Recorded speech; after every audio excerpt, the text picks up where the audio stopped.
What am I to do? Welcome to RazorBranding Podcast with Jackie Russo. To learn more about how to improve your brand, visit brandrusso.com. Hi, welcome to RazorBranding Podcast. Happy New Year. I hope everybody's enjoying the start of 2021. We're 7 days in at the time that this is being recorded, and it's been an interesting year already, only 1 week. So I am so excited to have the illustrious and esteemed Dr. Tait with us today. And so Tait Martin is going to talk to us about making liquor. Tait, welcome to the show. Thank you very much, Jackie, for inviting me. I'm really excited to be on it and to tell the Wildcat Brothers story. So, this is an honor, and again, like you said, Happy New Year to everybody out there. This has been a weird one already, but again, I think if we all stick with it, everything's going to be okay. Well, that is the plan. Absolutely. So I do have this whole stack of questions I can't get through with you. But Absolutely. Before we begin, for anybody who's watching this live, I feel the need to explain the rhythmic motion. I was given a treadmill desk for Christmas. So I'm walking as I'm working every day because, sitting is supposed to be the new smoking or whatever. So I'm now walking. I've had a standing desk for a couple of years. Now with progressive walking, it's slow going. It's about 2 miles an hour. But I have to tell you, so far today, I've put in 4.2 miles in 3.5 hours. So I'm feeling pretty good about it. That's awesome. I've been tired and sore every night. I go to bed exhausted. Well, what's kind of funny, Jackie, and it's really interesting. We've kind of incorporated a lot of Gator Cove as we've moved and we're building our place. And for your listeners, Gator Cove is kind of an iconic restaurant, former restaurant in the middle of Lafayette, and we have recently bought it, Wildcat Brothers Distilling, to turn it into our distillery and our cultural headquarters. But one of the things that we do is as a team, when we meet, it's, I'm coming to you right now from one of our tasting rooms, and but when we meet, we walk around our 2 acres of property. We want to really get to know it, and also I think it gives us a better connection to the place that we work. So I applaud you, but to the viewers, I am not walking on a desk, so I am sitting down. And that's quite fine. Look, I love the walk and talk. I think that it came from West Wing. Everybody walked and talked on the West Wing. And so we do some walk and talk meetings around downtown Lafayette when we get a chance, when the weather's right, the spring and the fall. So I'm a big fan of the walk and talk. Nice. So Tait, I'm sure that you have a lot of experience with alcohol, perhaps from drinking it. So tell me about your background in making it. I mean, this is crazy. So, actually, Jackie, I'll tell you the whole story. I mean, I am, I went to school at Northwestern State. I'm originally from Cutoff, Louisiana, which is down south. Went to school at Northwestern State. I was originally going to go for a poultry science scholarship.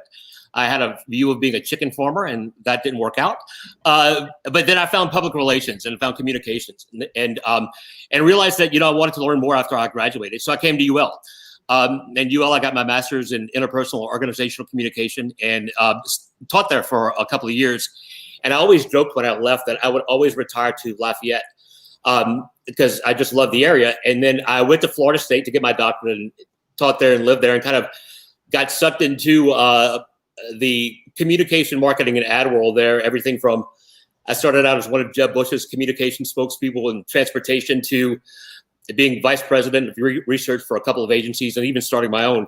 And then kind of last year, 2019, my buddy David Moe, who's my business partner and the founder of Wildcat Brothers, gave me a call when he started this distillery 10 years ago. Actually, this is our 10-year anniversary. So it's a really big that we're kind of excited about it because everybody knows with startups, you can only be successful after 10 years, 10-year overnight success. So when he called the first time, he said, when he started making booze, because I knew he was going to law school because we were in the same fraternity together. And we just connected. So I saw this guy making booze and I called him up and I said, David, I'm in public relations and marketing. Let me help you. And he said, well, my partners at the time, we want to keep it inside. We're small.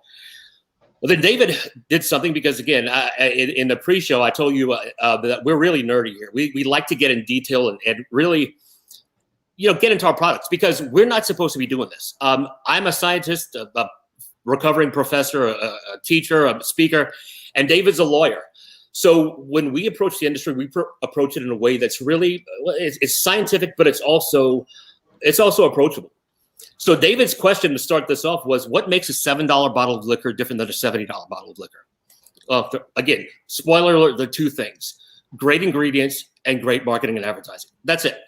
So what David, because we're geeks here, he submitted it to contests to get notes back. And one of the contests he submitted to when he first started was called the Washington Cup. And that's really one of the high level, that's when every American spirit comes together and competes. And they give fantastic notes. Well, David ended up winning one. So that's when he kind of realized, hey, this is getting big. So David went to, he would produce, and then when he needed to go with lawyer, he would lawyer. And 2019, he just called me up and he said, hey, Tait, let's reintroduce that, the marketing again. And I did just like every other good marketing person said, I'm too expensive for you right now. so then, the conversation started, and fast forward, I bought a distillery, bought half of it. And then I told my wife I would not do it in that order. But again, lovely. So, but I told her, she said, so we were retiring to Lafayette. And yeah, we are. I mean, this is really us taking the distillery product. And like I said, we have people who are coming and being part of the team because we're really bought into this. Not only are we just making booze, but we're really in making rum that's locally grown. I mean, we know where our farmers are getting the sugar. I mean, that's the thing, is we're really big into farm to table. But when we took it, we didn't want to be just another, rum or spirits company. So we really developed our company on 4 main principles. And also too, Jackie, jump in if you need to ask any questions. Oh, you're doing great. Okay, cool. Yeah, look, get me talking. But when we decided to start Wildcat Brothers, we knew that the product was good, and we brought in other people. Andy Montesano is our distiller, and he's trained. He's a Lafayette native, but again, he started his life in business and realized he wanted to go back to school. So again, a second career. But when we started it, we didn't just say, hey, we want to make rum. We said, what do we want to do? Because we're putting all of our lives into this. I mean, I uprooted my wife and I's life from Tallahassee, and our chief of staff is from Houston, and we have people and board members from all over the country. And we kind of came together and said, the Wildcat Brothers is really focusing on 4 big things. Number 1, conservation. And, you can take it a bunch of different ways, but when we talk about conservation, I mean, I am so proud of my Cajun and Acadian heritage. So is David. I mean, what's funny about this is through our research, we found that the very first documented case of Cajuns in Louisiana, our families were on it. So David and I have been hanging out since 1765. So it's really kind of funny that we wanted to conserve that, but we also wanted to conserve the way that we made our rum. We make a very different French style rum. It has no backstrap molasses in it. It's pure sugar cane, and it's, again, homegrown right here in Acadiana. So conservation was really important to us. But also my former life in advertising and marketing. I worked a lot in the area of water and public health. So we're talking about how, as a corporation, we are being good corporate citizens. So conservation is number 1, moderation is number 2. As you said in the intro, yes, I have had my experiences having a cocktail or 7. But when we talk about moderation, a couple of years back, I had a really profound experience of being on the board of my college fraternity, and had a chance to really talk to students around the country, and found that the thing that kept me up at night was how people interact and deal with hard alcohol. So this is kind of crazy, but we're a distillery company talking about, hey, this product can kill you if you're stupid with it. This is very so we are a mature brand, but we're very much the brand that just talks about, hey, this is real life. And again, pardon me, I mean, we're not bullshitting our customers because they are part of the process as well. We listen to them. But we also say, look, you have to have this product that is, it's used at specific times. The other 2 that we have is innovation. There are no more innovative people than people in Acadiana. And again, we talk to people. It gets me excited to talk to people who are finding new ways to, do interesting things. But, with us, we look at product innovation a lot. We talk to our customers. As a researcher, I mean, look, I'm talking to chefs and business managers, and look, I know that this bottle is comfortable for a bartender to use because we've asked them. We've tested it out. We're doing different things with our product. So yeah, innovation is a big thing. And then finally, celebration. the world that we have lived in, and again, since 2019, 2019, I turned 45, and I joked that was my midlife crisis. And I realized that, it's time to just, stop and celebrate, be thankful for where you are. So the whole celebration aspect is, it could be, a wedding, or it could be, man, I survived another day at work, or I got through whatever. And really stopping and thinking that, taking a breath and saying, I'm here right now and life's good. That's what we're really trying to bring out at Wildcat Brothers. So that was a little long answer about how we got here, but again, it's more than making booze. There are a lot of companies who do that, but when we really get down to what we're doing, we're creating booze, we're creating spirits for celebration, but ultimately we want people to stop and appreciate life. I think that's a big thing. Right. No doubt. And I love that you answered about 12 questions. Hey, and that was awesome. I got you. I would be remiss if I didn't touch on your 4 kind of core goals. Sure. Your last one being celebrate life. Our longtime and dear client, Ruffin Rodrigue, that was his philosophy. It has to be about celebrating life. And so with his recent passing, I think that's never been more true and more poignant. And so I'm glad that you're here to keep that philosophy going and to focus on the celebration of life, because I think especially in these days, we need that more than ever. Absolutely. And you know what, Jackie, it's really interesting. And I was at a meeting a couple of weeks ago, and somebody said, if you had to, because I'm a behavioral scientist by nature, I have spent my career figuring out how to get people to do stuff.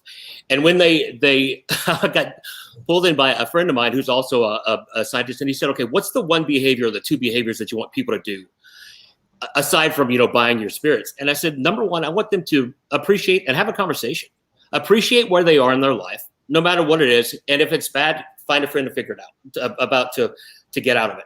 We are very explicit about our spirits as if you're depressed, this is not for you. Find a friend, not a drink. Right. If you are having issues with it, let us help you. And it's really interesting that a spirits company is being vocal about this. Now, as the PR and the branding, you will see some spirits company, don't drink and drive, and the socially conscious messages that, I don't know, I feel them like the default messages that everybody have to put out.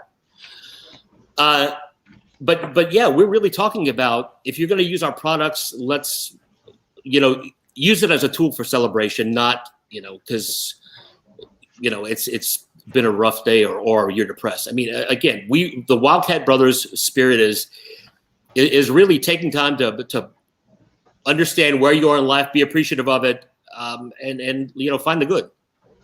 So, and I think that you've summed that up quite nicely, because a lot of companies say it as a PR obligation. I think that y'all are living it. And I think that's kind of a huge difference and an important one. Well, let's talk a little bit about the company itself. So I know that you're making rum, and you're using locally sourced products, which I love. Is there an intention to expand the line? Do you go deeper with more different options of rum? How does that work? Because I don't understand the distilling business. So tell me. That's a great question. So in terms of distilling, and actually the funny thing is that up until a couple of years ago, I didn't understand distilling either. So when we jokingly, and actually one of the things that we do at the distilleries, we call it rum school, and visitors and people schedulers basically takes you through where we start out and we distill our product. Again, it's our product's real simple. It's fresh sugarcane, water, and yeast. It's nothing too special about it. It's very special in the way that we do it, and calculations and such. But in terms of like the product lines, we start out with Sweet Crude, which is our white rum, and then that's the basis. We call it the universal donor for everything, and it's our product placement, our white rum here. But that's the basis of everything, and again, that's the spirit that won the big awards that I think we're most proud of. But then we stick that and let it sit in a barrel for a while, and with some cousins that have been around for 5 years, and we get a dark rum, which is Noir. And talk about actually this one. We'll product place this one. So Noir is our dark rum, and it's actually our most popular. Talking about the innovation aspect of our brand, we're really because we have the talk about the public relations angle. rum is a very difficult spirit to sell because everybody has that bad spring break story. You know, hey, I made rum. Well, you made some bad decisions on that crappy rum you drank. So we have to overcome that. So it's really with innovative talking about, okay, you can use rum in different ways. So now we're getting a lot of people with our dark rum who are using it in bourbon, you know, in lieu of bourbon or whiskeys. And so we listen to our customers. Our customers are asking for it. And there's going to be a lot of variations from that. And then we have, you know, our spiced rum fee-fillet, which is funny, you know, PR stuff. There's about 37 different ways to spell fee-fillet, and you're not going to, you know, make everyone happy. So that's our spiced rum that went out, but we're now getting ready to come out with, since this is our 10-year anniversary and I like a party, we're going to be having a party, you know, I say maybe virtual party every month this year, but we're going to be releasing a bunch of new products. And again, I think it's taking the product that you have, using fresh local ingredients and making it better. And really also listening to the customers. So we're going to be, you know, getting samples. I want the community to tell us, hey, is this great or not? We have fans from all over the country that are asking. So as a researcher, I'm looking to our customers on how to make this better. I love that. Yeah. So we have a lot of things coming. One of my coworkers, Jonathan Kaza, you just posted on Facebook, that's his sippin' rum. And so I'm wondering, do you need some professional taste testers? Because I feel like Jonathan would volunteer. Well, I know Jonathan would volunteer. Absolutely. And funny he brings that up. This really is the sipping rum. When David created it, it was not to shoot. He jokingly, he wanted a rum that you could sip neat, which means no ice. And he found that. I mean, even our white rum, which is typically, you know, the stuff that's mixed. But as CEO, I think, you know, I work closely with our distilling team and want to make sure that our cocktails are not only palatable to the people, but, you know, we have a lot of sophisticated drinkers out there, not only on the palate side, but also on the company side. And that's why, you know, when we post, a lot of times our hashtag is know your distiller or drink local. There's a reason why we sign all of our bottles with our names. I mean, we're proud of this stuff when we put our names on it. So it's not just, you know, this is not just a product we sell. This is a product we want to have a conversation about. So I agree with Jonathan. It's my sipping rum too. I love that. I have some vague college memories that are infused by Malibu and pineapple. And I feel like this is a higher elevation than maybe the rum I experienced as a youth. Am I right? Yeah, it is, but we have to overcome that. We have to overcome that Malibu and pine. And again, at times, I think there are times when that's appropriate, and there are times when, you know, hey, if you're in the right spot. But again, I think that what we're finding with the market is we're finding more discerning drinkers who want to know where their cocktails are coming from, and they want to know and feel good about the company that they're supporting. And that's what we're trying to do here at Wildcats. We're trying to not only build more drinkers. I want to build more people who take chances with our product. I want to have more people who are innovative with our products. So that's why I get excited with chefs and customers who say, "Look, I created this great drink." We highlight them. I mean, this is the thing: is this is our chance to put stuff out to the world. We're often inviting bartenders and industry people and even locals when we have events. Show us what you're making. And that excites us to see that not only are people interacting with the brand, but they're using the products that we're so proud of to do something great. Right. I love that. We have another Facebook comment from Lauren Scheffler, who is saying walk faster. I think that's a comment to me, not you. And let me tell you, I'm maxed out here at 2.5 miles an hour. I think this is about as fast as I can do it while still having a conversation. So does it go like full blast? Can you run? Oh, okay. Well, Oh, yes. Now, I say if we do the lightning round, I think you should go at least sprint. That seems fair because you'll be talking. But if I have to listen, I'm going to fly right off the back of this thing into a wall. Gotcha. So if I, obviously, after listening to this, am going to want to go sample every Wildcat Brothers product out there, where do I go for this? Are you on store shelves? Are you in my neighborhood bar? How do I find you? We are absolutely. Actually, the easiest way to find us is go to wildcatbrothers.com, and at the top left of the page, there's a nice little spot that says Find Our Rum. And what's been interesting this past year is, you know, when we when we originally, David and I partnered in 2019, the original goal was I was still going to be, the research director at an ad agency in Florida, and I was going to help him with stuff, and we were just going to double his production from 1,000 bottles a month to maybe 2. Well, we both have control issues, and in 2000 we realized that, hey, if we're going to put all of our eggs in this basket, let's just go full blown. So 2020 was about getting on shelves. So, in terms of growth, we're actually, by this time, we're on over 100 shelves, not only in Louisiana, but across the country. We're expanding to more states in Q in the first quarter. So it's pretty exciting to see how other folks are really responding. And we think it's because, we are taking a different view with our distributors and also our partners selling it in saying, how can we help you make this easier? How can we help you tell our story better?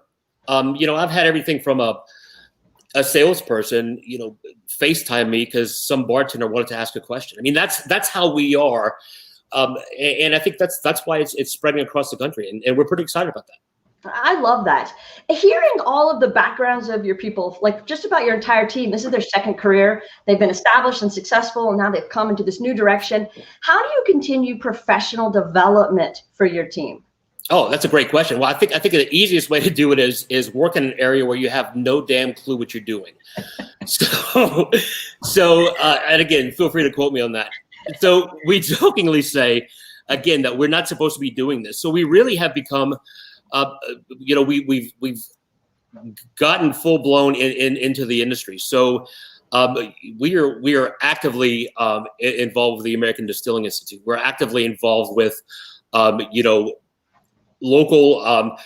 We're actively involved. Well, when it gets back up again with local tourism and local various agencies locally. But yeah, I think in terms of professional development, it's all about right now just kind of really better understanding the industry for those that this is their second career, and luckily there's a lot of available resources for that. I'm also really big into mentoring. I mean, even as CEO of the company, I have my mentors, and what we find is that everyone in the company has that person on the outside that they can go ask the no BS question to and get a real honest answer. So I think that it's a nice mix between professional development of if there is something that our staff needs, yeah, we talk about it either internally or we can provide that. But also we're really big on coaching and mentoring and that one-on-one. I love that. Yeah, well, thank you. Now, I appreciate that y'all have basically been an overnight success, but you do have a big anniversary coming up this year. Am I right? Yep, absolutely. 10?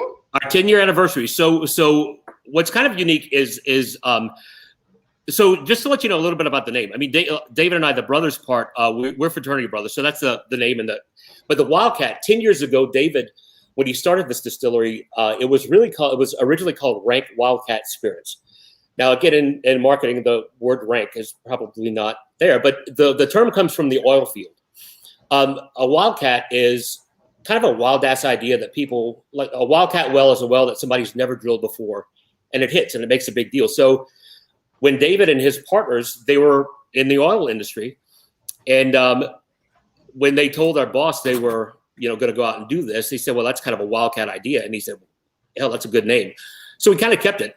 So for 10 years, we've been growing. And really this 10-year anniversary, we kind of have a saying here. I mean, we pride ourselves in busting ass every day. There is the power of toil here. I mean, and I think that's one of the biggest differences of being in the ad agency world, of maybe being behind a computer or with research, of now we're actually, some days I'm doing everything from bottling to building stuff to, talking to a congressperson, lobbying to, doing strategy. So it's a different way of growing. And I think that's going to be this year. I mean, we're redeveloping Gator Cove, and, the community's been such a part. We're going to bring you into it. We want to show you what we're doing as we're doing it. In addition to that, 2020 has allowed us to say, look, we've made it 10 years. What exactly do we want to be as a company? And as we move to Gator Cove, we have space for distillery. But what I also noticed with our staff is that we have a lot of makers and artists and creatives. So, hey, let's let's really encourage and nurture that. So my actual office is around the lathe. So I have a computer next to my workshop, and that's where I work. And that's the thing, is that I found that the more I'm creative, the better I can be as a CEO and actually as a marketing guy. And I think that we see a lot of that in our staff. We encourage people to take chances and to take risks. And if you fail, fix it. I mean, that's what I think we're missing a lot in industry. And hey, this is our second job. We don't know what we're doing, but we're trying things and we're doing things right. So yeah, so I think that's going to be the big theme of our anniversary is, hey, we busted ass, let's celebrate. Where do you see y'all in 10 years? I think in 10 years, what's kind of interesting, I think big and expansive. As I said, the original goal was to jump from about 1,000 bottles to 2 a month. Right now, we're doing roughly about 6 to 8. I'd say probably within the next couple of years, it wouldn't be unique to do 25,000 a month. So we're looking to expand, but we also want to expand smart. I mean, this is a product that we're making that we're so proud of. We're doing it for ourselves, but we're also finding that when we satisfy our high level of expectations, customers appreciate that and they want to be part of it. So I think in 10 years, I think we're going to be on more shelves. I think we're going to be hopefully continuing the march of saying, look, there's a great way to have cocktails, but don't be stupid about it. I think we're going to continue that conversation. I think we're also going to continue the conversation of, a phrase that we have at Gator Cove that I use often is use the resources where you are and make something incredible. Use what you got where you are and make something awesome, which I've started to use what you got where you at and kick ass. And I think that's the whole concept of being able to share that with the community and to share that with, the people who use our stuff. So in 10 years, I hope to still be doing that. It's going to be a bigger company, hopefully. But I think one of the things that culture is so important for us. And as CEO, I've joked that I'm pretty sure it's a Ritz-Carlton. If you go to, you can ask everybody from the CEO to the room service guy, what are your foundational principles? And they could spit them out. I think that's the thing that we want to do here is we want to make sure that people understand what they're doing when they work here, when they become part of the Wildcat Brothers family. And what I'm excited about is that we're finding people who are saying, yeah, this is an interesting thing to be part of. So yeah, our next 10 years is going to be a whole lot of fun. That is awesome. Yeah. Now, you referenced it earlier, and I want to circle back to it. Y'all have taken over Gator Cove, which is this amazing property on the thruway right by the airport where I used to get all my crawfish. Now, I know. Yeah. Moving on. That's okay. I'm fine with it. So beyond including the opportunity for makers, what else do you imagine that you're going to grow on this physical property? Because you've got what, 2 acres? Yeah, we have about 2.5 acres. And there are different buildings here. And one of the things we're doing is originally when we started out, pre-COVID, we were looking at really creating the place for tourists to come in. But when we stopped and we thought, let's really focus on what's going to make us an integral part of the Acadiana community, but also what are the things that we enjoy doing. So I think that as we grow, we're going to continue growing our factory here, tasting rooms, but we also are going to have facilities for classrooms and meetings and private events. And right now, with COVID, we're not open to the public, but there are people who rent private events and do, socially distanced things under the regulations of the government.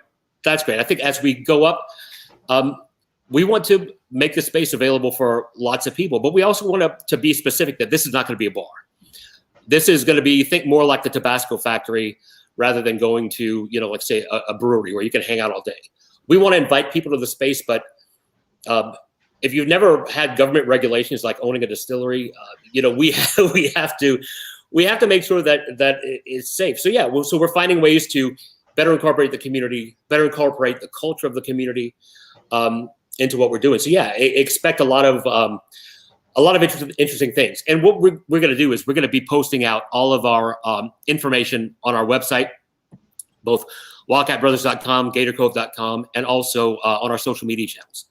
So yeah, that's one of the great things is we have a pretty connected audience. So yeah, that's what's going to happen at Gator Cove. So be expecting a lot, specifically from the creative and arts community, but ultimately realized that at the end of it, we're going to sit down and have a cocktail. As it should be. As it should be. Now, you did reassure me pre-show that the peacocks are staying. The peacocks are, they rule the roost. And the funny thing is that the peacocks are not our peacocks. They are the peacocks for the area. So they just kind of hang out. But yeah, they are staying, and we have a love-hate relationship with the peacocks. But they are definitely one of our mascots here. Well, so two things. One, there's a new addition to the tribe. Is that correct?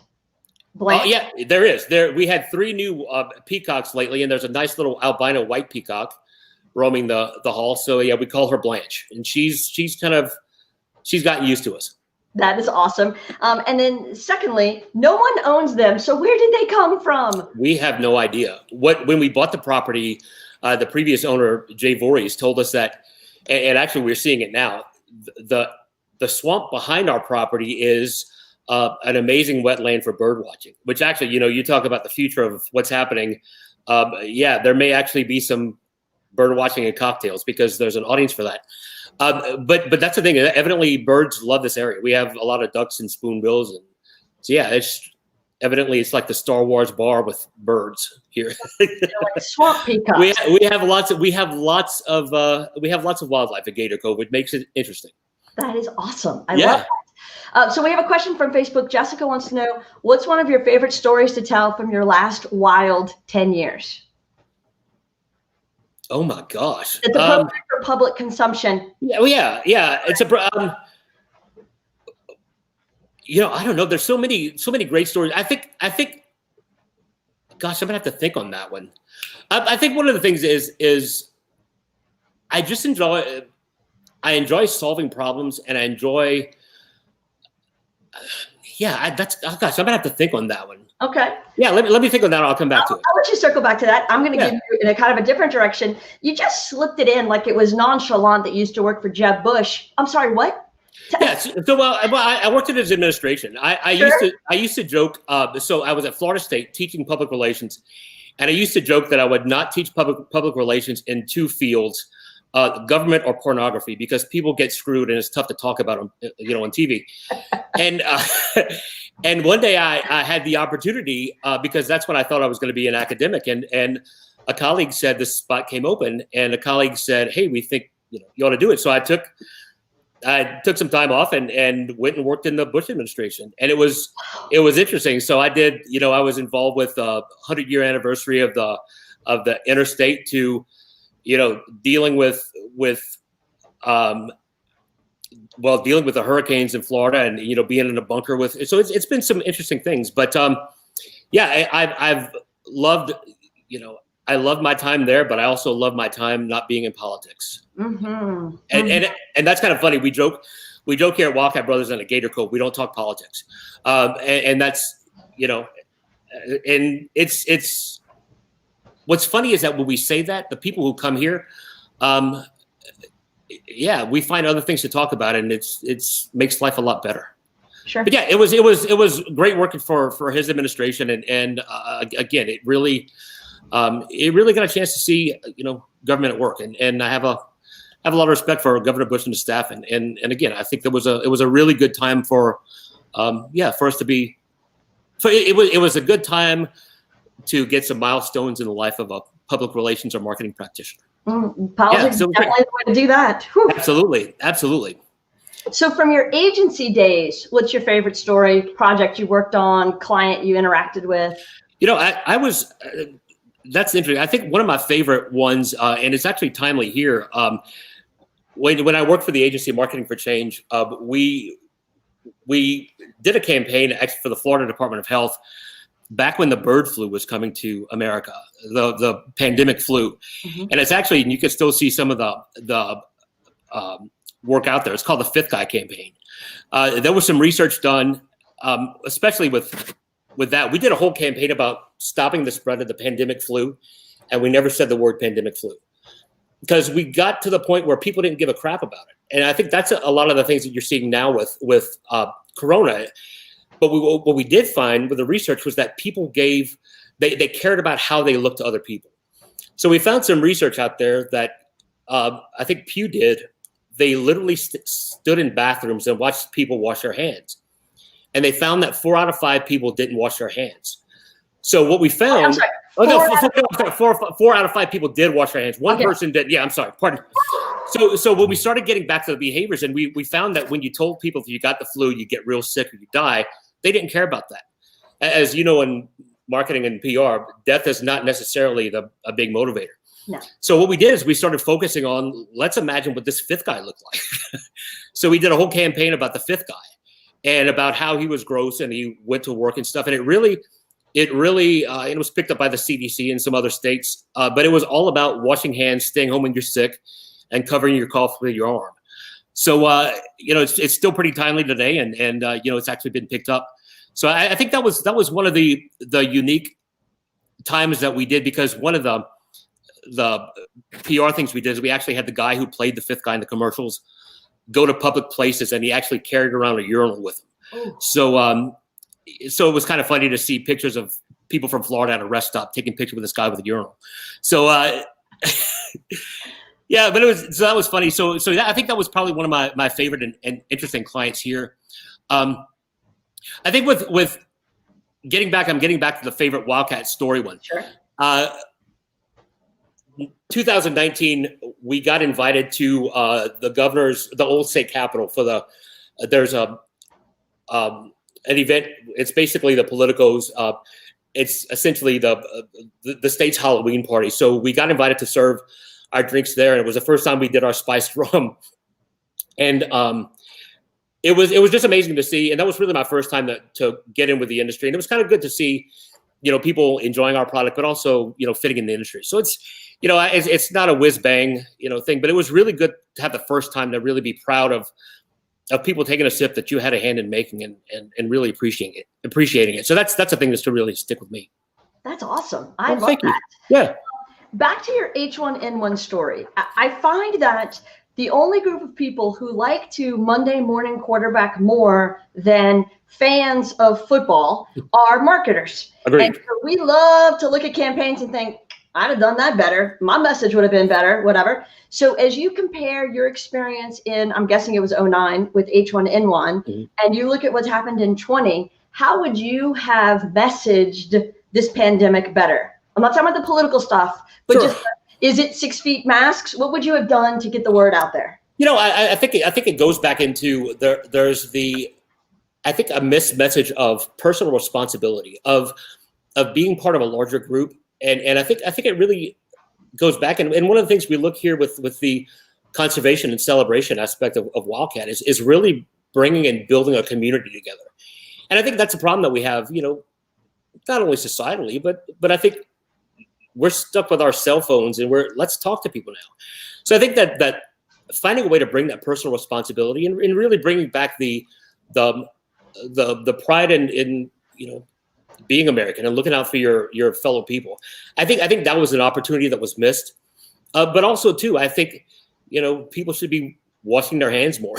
And I think too, and that's one thing that amazed me, Jackie, is when we did the H1N1 stuff earlier, I'm sitting here as a researcher going, why in the hell are we going to spend all this money teaching people to wash their hands?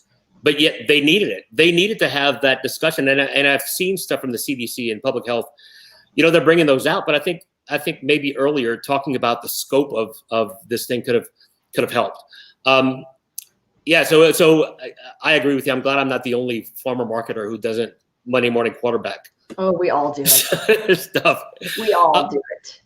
Well, and what's interesting too is I think now my position being, in manufacturing, having the mindset of marketing, right now I'm looking as a guy who's producing products. Okay, how can I invite my friends who are in the former field, I've worked with in my former life to help out? And I'm looking, I want to get, I can see us envisioning bringing, ad agencies here to, not only help us name product and design, but also develop stuff. I want to, create those kind of communities here. So, I think co-creation was a big opportunity missed with the pandemic. You didn't ask enough people, hey, what's going to move you? Right. So I think that's what was a missed opportunity. How do you have those conversations as a researcher? Do you rely on surveys? Do you have face-to-face? Talk to me about your process as a researcher. Sure. So I am both a quantitative and qualitative research, meaning that I've studied and used everything from surveys to focus groups to interviews to I use a little bit of everything. Basically, I think with interviewing or with research, it's really not being afraid to ask questions. So I mean, I'm point blank will ask questions. I think that's one of the things of I also want people interacting with our products. I think that's a big thing. But what I found with the research, and this is actually it started out of my dissertation days, but I kind of figured out this model of getting people to move. And really this is how I frame my research, no matter if it's asking questions in a survey or having an interview. I've really come up with a process called FFCC, and it's function, feeling, compatibility, and cost. And it takes all the brain science about how people work and act, and it gets into how to get them to move. What we know about the human brain is that when you tell people or you ask somebody to do something, they're immediately going to start fighting in their brain, from the lizard brain, which is their feelings and their functions to make them feel good or whatever, and asking, why should I do this? And that's where I think sometimes marketers, they miss the boat. They either don't tell them specifically why you should be doing something, or the way they present it is horrible. So we oftentimes think that, if I tell someone the message, they're just going to do it. And, that's crazy.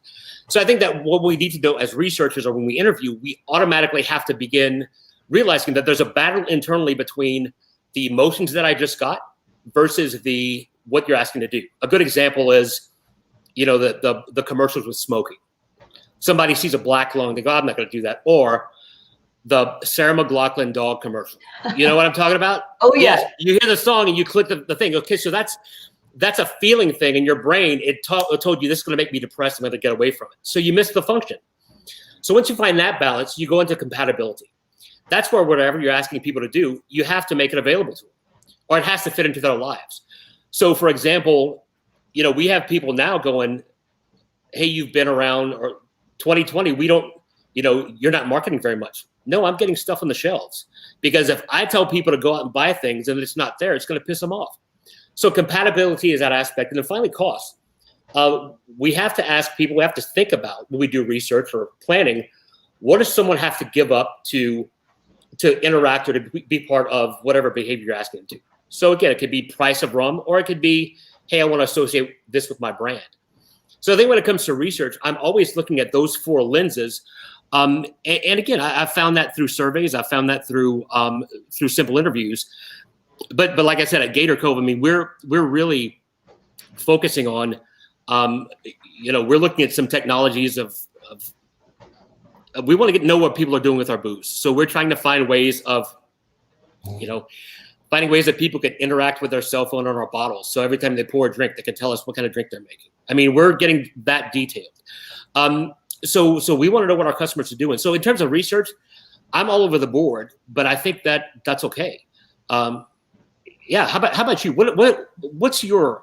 I always like to ask other practitioners. Sure. What's your go-to? In terms of research. I mean, I love the face-to-face conversation. I think the more you can have conversations and really dig into why people are doing what they're doing and what we need to say to get them to do something differently, that's when I feel like we've kind of found that little nugget, that little secret sauce. Yeah. And I think surveys have a place. I think focus groups have a place. I think just observing behavior, like standing in the restroom and watching who's washing their hands, all have a place. But when I can have that conversation and really dig in to motivation, or throw some open-ended things and see which direction it goes, I think that the gems that come out of that are just invaluable. Agreed, because right now, if you take a look, and this is when I started doing research 20 plus years ago, it was a lot easier to do it now. People answered the phone. People wanted to give. Right now, there are, and look, I'm very thankful that I have my research colleagues on my prayer list. It is difficult now because of our society to get somebody to freely answer the phone and tell you, hey, this is what I think. Right. So yeah, I think as practitioners, we're going to have to look at different ways, and we're going to have to be more innovative.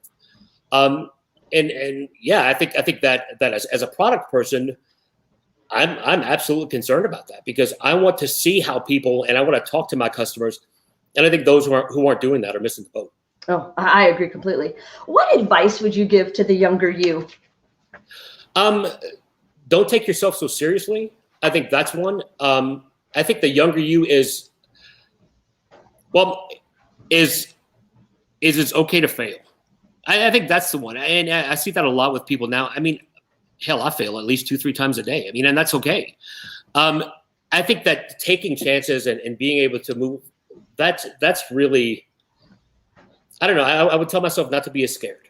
Right. Yeah. I think that's the thing that's missing a lot with some of our, well, again, I'm sounding like the old, okay, boomer. But I think that's missing in our society is not being afraid to take a chance and just, go out and do something crazy. I like that. Yeah. Who is your longest standing friendship? Is it your partner there at Wildcat? I have a lot of them. I've been blessed to have lots of friends, and that's the thing is a lot of the people who are involved here have been involved either in fraternity life. I think that David and Doug, my 2 business partners, are definitely my long-term friends. But I also have friends from high school that I talk to every couple of months, and it's like we never skipped a beat. I have my friend Scotty and his daughter, who's my godchild Morgan. I mean, I'll see him every couple of months, but it's like we never skipped a beat. So I think also that friendship and that connection is important too. What would you say that they like the most about you? I'm blunt. I'm delightfully inappropriate at times. I think that's fun. I was prepped for this podcast as to not say too many bad words. And again, I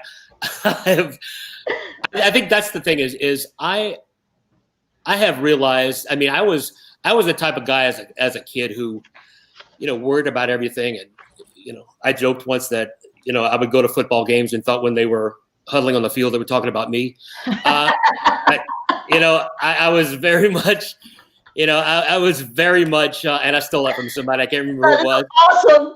But then I realized, hey, nobody really gives a shit. Just go out and do it yourself. And that's when it really became, and I can remember this. It really was a time when sitting down internally going, it's going to be okay if you mess up.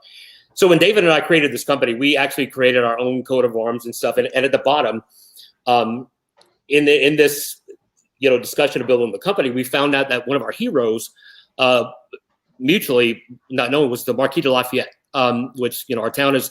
And we were looking, we found in his family coat of arms, it said in Latin, cur non, which in Latin means why not?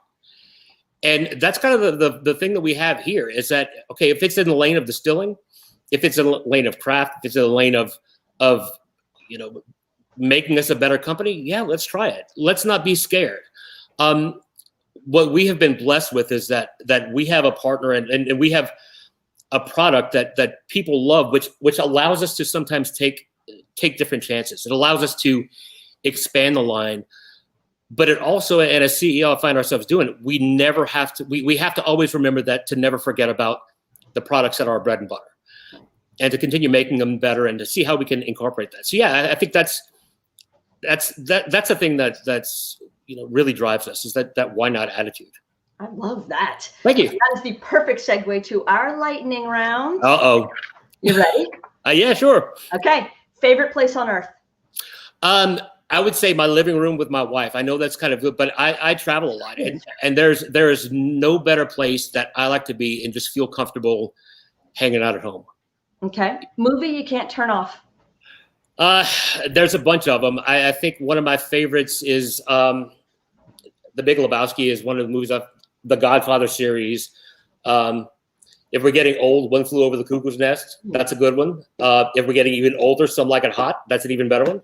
So good. So I'm kind of all over the place with those. So and again, that's another happy place. My couch watching a movie. I love it. My wife will tell you I'll fall asleep halfway through. Well, that's why you have so many favorites. That's right. Absolutely. Favorite show, favorite TV show to binge watch? MASH. Oh, we were talking about that the other day. Has to be the best series finale in TV history. I agree with you. Has to be. And that's the thing is when I grew up, it played 10:30 at night after the news, and I would sneak my TV on in my house, and was being rebellious. And yeah, now I'm hooked. Yeah, it's so good, and it's held up well. I mean, some of the more inappropriate jokes are more inappropriate now, but otherwise, it's well written and it's well acted. Agreed. And it's about the humanity of people, and I think that's always going to be important. Favorite book? That's what I think. As a kid's book, The Giving Tree, as a real life book that I use often in my work. Patrick Leone is The Ideal Team Player. Oh yeah, that's an amazing book, and actually, I tell my staff and my leadership team, you want to know how I'm thinking about and picking people to be part of the team, read that book. It talks about everybody on your team needs to be hungry, humble, and smart, and that's where I'm going. A book that I look at from the organizational standpoint, anything by Philip Kotler and Peter Senge. I'm not really a book person because I have an attention span of like a caffeinated flea. So I'm more of like an article person. And I'm also more of, if I'm interested in stuff, I'll just call a person up and talk. I mean, so I really appreciate having these kind of conversations. But yeah, so those are my book selections. Okay, I do stand corrected. Jonathan Sachs has reminded me that 6 Feet Under was a darn good finale. So duly noted, Jonathan. Thanks, thanks, Jonathan. Duly noted. Present company excluded. Favorite podcast? Wait, don't tell me. I love that one. I love. Oh my gosh, what's the name of it? StoryCorps is another great one. If you haven't started Story, I love hearing people's stories. Okay. Basically stories, and I'm not sure who did it. I think maybe the Smithsonian was part of it. But basically they just put microphones around the country and people just told their stories. And it is unbelievable. So it's kind of like Humans of New York, but bigger. But instead of the picture, it's literally like a mom and daughter sitting next to a microphone and talking about their big things in life. It's phenomenal. Spectacular Failures is a good one. If you haven't read that one, it's basically how companies really screwed up. So I kind of listen to that one too. Try not to do what they've done. Yeah, I'm all in on that. That sounds great. Favorite car? Favorite car? The car from the Munsters, the movie, the TV show, The Munsters. I'm not a car guy. I'm like the guy who drives the same car until the wheels fall off. Sure. Because I'm an entrepreneur. I mean, I don't have time to spend money on a damn car. So I think that, like, I've always been intrigued by the car from the Munsters and the old Batmobile. Oh yeah. I'm simple. TV show Pow Pow Batmobile, right? Exactly. Not the fancy one. I want the one that looks like some kindergartner drew the yellow line on it. That's what I'm looking for. Yes, when they still had colorful costumes for Batman. Exactly. No George Clooney nip situation. That's right. Favorite festival? So locally, Festival International, which I haven't been to in a while because I was in been away for about 20 years. But also a shout out to my hometown, the Cutoff Youth Center Fair. That's a good festival, and the French Food Festival down in La Rose. So yeah, so it's some hometown shout outs. I love that. Pettiest pet peeve? I don't like stupid people. I mean, I really I don't know this. And by stupid, I mean I think I'm okay with people having an opinion. I think everybody should, but I'm also, as a researcher, tell me why you believe that. Like I'm big on triangulation, which means just going to a few places for find information. So yeah, I kind of get irritated with people just spouting stuff when they don't have a backing. So I guess that's my pettiest. That and crying babies in restaurants. Oh yeah. I know it's kind of deep, but yeah. No, it's fair and valid. And so I would circling back to the pettiest pet peeve. So it's not just them being dumb; it's dumb and boastful. So those are that's it. And that's it. And when I say that, I mean it's. And again, that was an off the cuff, but I think it's really about people who, they're boastful and they don't have a backing of what they're saying. So yeah, I think that's right. That's a pet peeve. I hear you. Favorite musician?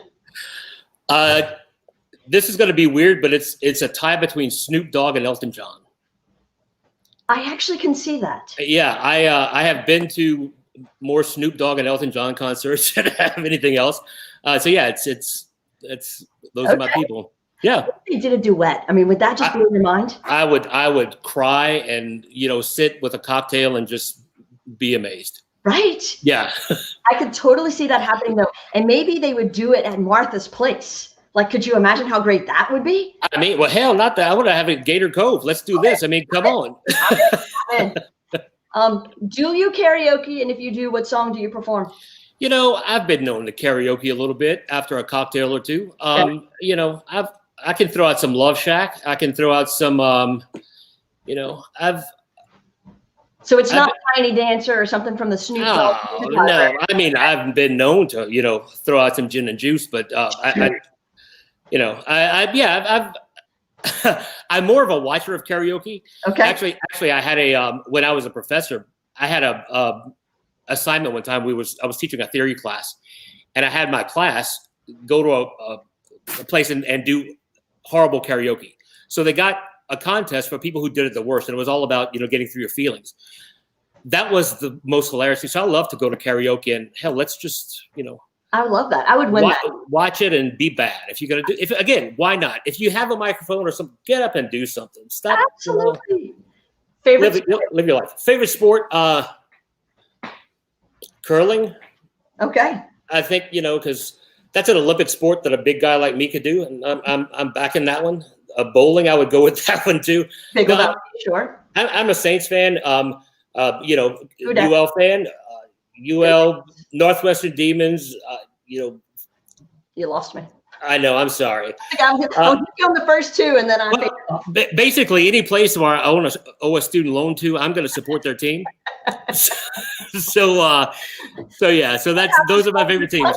I mean, you got Florida schools, you got Louisiana schools. Oh, look, that's what I mean. I mean, yeah. So it's a good customer base. Let's face it. Absolutely. Favorite meal or food?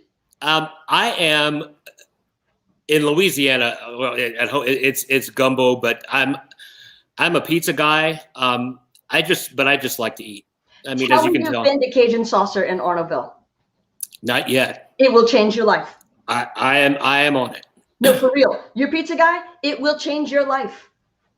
Fresh ingredients. You get to eat outside. There's a brewery right next door.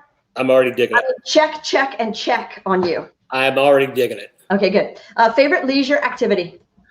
I like to my decompression is making stuff. So I am a woodworker and a glass worker, and I like to create. I come from a family of really artistic people, and I was lucky in that sense, and not just like my parents, like my grandparents made stuff. So it was a thing that you did, and one of the things that we're having here at Gator Cove is, it's a workshop, because most of my profound memories as a kid and where I learned most of my lessons in life I've realized it's been in a workshop, either my dad's, my grandparents, or my own. I mean, so I think my leisure activity is getting in a workshop and building stuff. Yeah. So if I'm a person who makes things, which I'm not, sure. Would I get in touch with you so that we could go distill my vision together? Absolutely. And funny you say that. That's one of the things that we joke about Wildcat Brothers Distilling. I mean, we've had people, either from my former life or whatever. Yeah, we still contact us, and that's the thing is if you want to have an idea both from the spirit side or again a creative side. I mean, we are looking to build this into not only a place where you can get a good drink, but also create something, make something. And that's what I think a lot of people are not doing these days.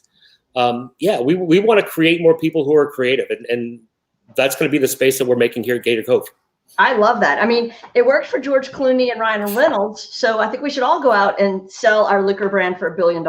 Amen, sister. I'm will. Your lips to God's ears. But but in the meantime, I'm building. This is my retirement home. Like I said, I'm retiring in Lafayette. So the people that we're bringing to work at Gator Cove, I mean, we have such passion and love for the stuff we're doing at Wildcat Brothers, that we're creating a place that we want to.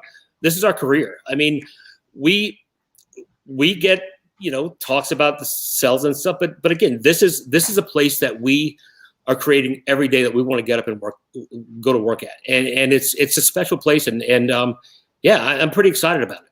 But that may change for $1 billion.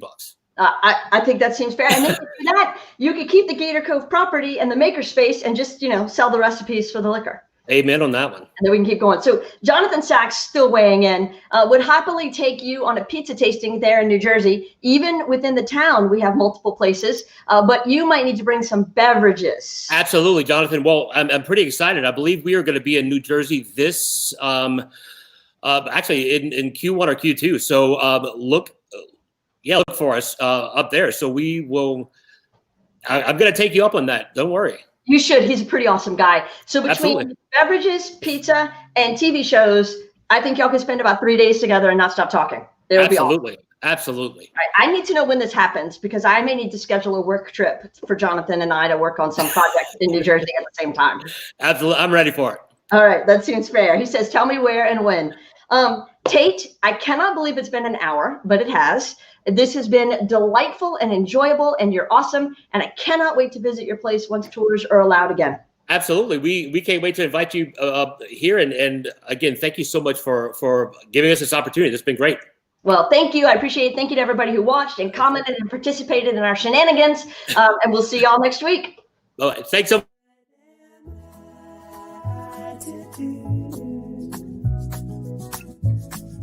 Well, the day is through.